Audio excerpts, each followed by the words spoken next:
வணக்கம் நண்பர்களே, இது தமிழ் நண்பன் சர்க்கட் சேனல். இப்போ நான் பார்க்க போகிறது ஒரு நியூஸ் கட்டு தான். என்ன அப்படின்னு பார்த்தீங்கன்னா, மின் வாரியத்தில் 10,200 பேர் நியமனம், இறுதிக்கட்டத்தில் தமிழக அரசு அனுமதி அப்படின்னு சொல்லிட்டு ஒரு நியூஸ் கட்டு வந்திருக்கு. மின் வாரியத்தில் பல்வேறு பதவிகளுக்கு 10,200 பேர் தேர்வு செய்யப்பட உள்ளனர். இதற்கான அரசின் அனுமதி பெறும் பணி இறுதிக்கட்டத்தில் இருப்பதாக தொழிற்சங்க நிர்வாகிகள் தெரிவித்துள்ளனர் அப்படின்னு சொல்லியிருக்காங்க.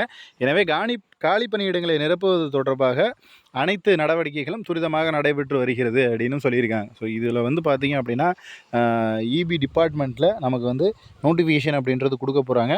மொத்தமாக வந்து 10,200 பேரையும் நியமனம் பண்ண போகிறாங்களா, இல்லை இதுக்கு ஒரு குவாலிஃபிகேஷனுக்கும் தனித்தனியாக நோட்டிஃபிகேஷன் கொடுத்து அவங்க வந்து ஃபுல்லப் பண்ண போகிறாங்களா அப்படின்றது தான். ஏன்னா இது டோட்டலாக எலக்ட்ரிக்கல் போர்டு மின் வாரியத்தில் இருக்கக்கூடிய அனைத்து பணியிடங்கள், அதாவது 10ஆம் வகுப்பு, 8ஆம் வகுப்பு, 5ஆம் வகுப்பு, டிகிரி ஸ்டாண்டர்டு, நீங்கள் இன்ஜினியரிங், இந்த மாதிரி எல்லா இது போஸ்டிங்கும் சேர்த்து மேபி வந்துட்டு இப்போ கோர்ட்டில் கொடுத்த மாதிரி எல்லா நோட்டிஃபிகேஷனும் ஒரே நேரத்துலேயே கொடுத்து என்னென்ன எலிஜிபிள் இருக்கோ அவங்கெல்லாம் அப்ளை பண்ணலாம் அப்படின்ற மாதிரியும் கொடுக்கலாம், அல்லது தனித்தனி நோட்டிஃபிகேஷனாக வந்து கொடுக்கலாம். பட் மொத்தத்தில் இதுக்கு வந்து ரெடி ஆகிடுங்க. கண்டிப்பாக நோட்டிஃபிகேஷன் அப்படின்றது கூடிய விரைவிலேயே பப்ளிஷ் ஆகிடும். பப்ளிஷ் ஆச்சு அப்படின்னா நமக்கு படிக்கிறதுக்கான நேரம் அப்படின்றது மிக மிக குறைவாக இருக்கும்.